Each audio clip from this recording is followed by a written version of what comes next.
Hey guys, I just wanted to see how I looked when I drove, so I thought I'd take a video of this. This is a 1993 EuroVan, and I'm just going on my daily route to school. So let's see how this looks.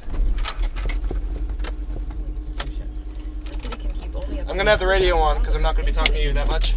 Councilmember Licata says the resolution was aimed at addressing many of the issues raised by the Occupy Seattle protests. It calls on banks to be more humane to people who are undergoing foreclosure, and it calls for a review of businesses that receive city tax exemptions, and for an analysis of how city election campaigns might be financed differently. Licata's resolution was introduced in the council yesterday. It's up for a vote next week, and he says it has the votes to pass. Picture may be kind of shaky for you, I don't really know. About the state's high rate of suicide. Idaho ranks 6th in the nation for suicide, according to the latest figures. Washington is 21st, but the suicide rate here is still higher than the national average. And as Jessica Robinson reports, that goes along with the trend in the West. Alaska typically tops the list, followed by the lower 48 Free Mountain states. Experts say, frankly, they're not sure why, but many have a hunch about the factors: isolation,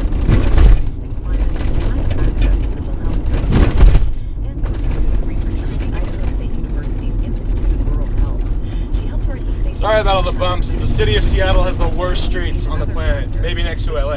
Cowboy up culture tends to stigmatize seeking help. And there have been some studies done that indicate that stigma is even more in rural and frontier areas. So you were in a small town and a coffee shop across the street from the mental health clinic. The act of going in the mental health clinic would be stigmatized. Kirkwood is working to get a suicide hotline office set up in Idaho, the only state without a line. Currently calls Idahoans make dedicated to the idea that all people deserve the chance to live healthy, productive lives at gatesfoundation.org. So in case you wanted to know, this is how you save gas in a van that gets 21 miles to the gallon. If you go in 30 miles an hour, you can put it in fifth and get 1,500 RPM. And the engine doesn't lug or nothing, so that's how I make it get 21 to 22 miles to the gallon. It's pretty good. And I'm a geek, so I listen to NPR on the way to school. Physical to get what they want. I'm not embarrassed. The latest issue roiling the South Korean parliament is the free trade agreement with the U.S. This was first signed 4 years ago, though it was renegotiated in December. The South Korean parliament still needs to ratify it, and as NPR's Louisa Lim reports, some lawmakers there are taking steps to stop it.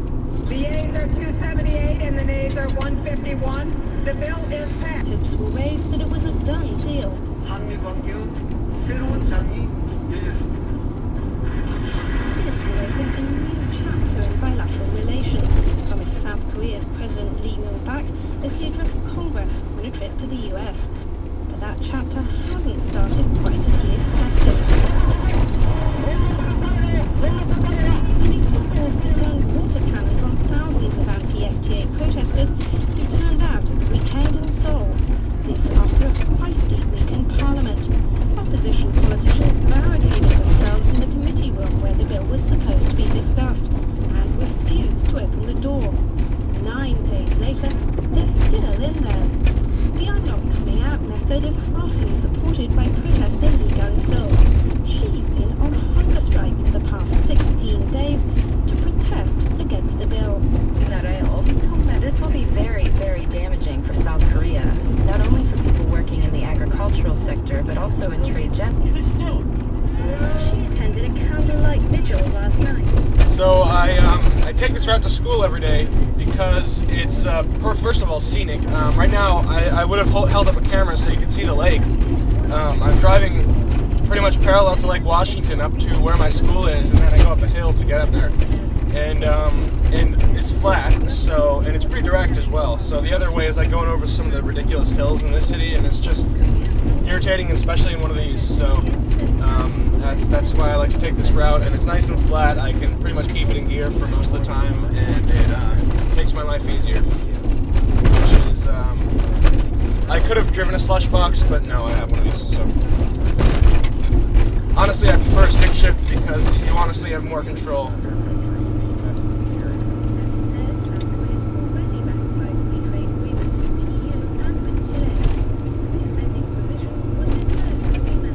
Professor An Se-young Sogang University believes the voices of reason are being drowned out or are failing to speak up. I think majority of Korean people are strongly supporting the U.S.-Korea free trade agreement. They know that this free trade agreement is the best solution for Korean economy. The problem is that this majority of pro-FTA people tend to keep silent. But the anti-FTA crowd is loud, and the ruling This party AV doesn't really want gets in the way. I'm trying to look. Oh, One plan is simply to move Damn it. the committee room where the meeting is meant to be held to avoid the politicians barricaded inside.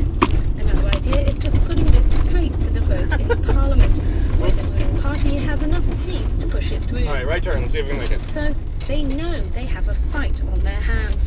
They're just hoping this time it won't get physical. Louisa Lim, NPR News. Alright, stop sign going uphill. Let's see. 48 degrees in Seattle. Today's forecast says I clouds, can do it chance without of this. showers, and a high of 51. Support for KUOW comes from Aegis Living, a senior living God company damn it. specializing in assisted living and memory care, fostering social interaction, nutrition, and dedication to resident care. Information on local communities at aegisliving.com. 741. I'm Bernard Molat. A profile of the online group of cyber activists known as Anonymous at 745. KUOW 94.9 Seattle. This is Morning Edition from NPR News. I'm Renee Montagne. Oh, good. We're going to get an update now on the struggling economies now threatening the Eurozone. Let's start with Oh, Greece, sorry about that, which you is still guys. trying to put together a unity government after its embattled prime minister agreed to step down. So far, George Papandreou is still there, and Greek Papandreou. lawmakers have not been able to agree on a replacement. The interim government, when it finally comes together, has one main job, and that's to secure a vital European bailout package and to prevent Greece from One problem with this going car is it tips around every time you go, so you have to literally go around corners like half the speed you would in a normal car, and that makes it really In kinda Italy, stupid. Prime Minister Silvio But it's pretty fun to Berlusconi is drive fighting still. for his political survival. He faces a crucial Almost there. budget vote today in Parliament. He's under increasing pressure to resign amid uncertainty about Italy's ability to cut its Hold on. massive public debt. Italian bond yields have risen to an all-time high, in part because of Berlusconi's failure not a very good driver, to by the act way. quickly on reforms to deal with the debt crisis. And finally, to Spain, where more than 1 in 5 people live below the poverty line. With the Eurozone's highest unemployment rate, Spain recently eased restrictions on how long companies there can keep workers on temporary contracts. Alright, hey, I'm gonna The idea do is back it's end better to in have parking people today. employed temporarily than be out of jobs altogether. Lauren Freyer reports from Madrid on how Yeah. more and more Spaniards manage to make ends meet with low pay and no benefits. Welcome to a botellón, the Spanish term for drinking outdoors in city squares like this one in downtown Madrid. 5 years ago, believe me, there were really few people drinking on the street. David Orcajada fishes a beer can out of his backpack.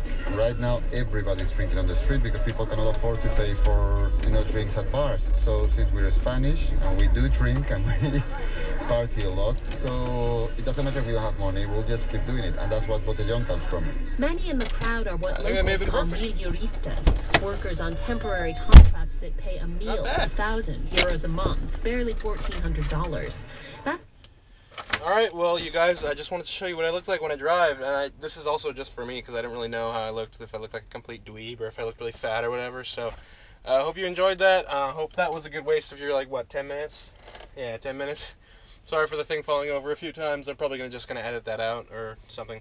But yeah, see you guys later.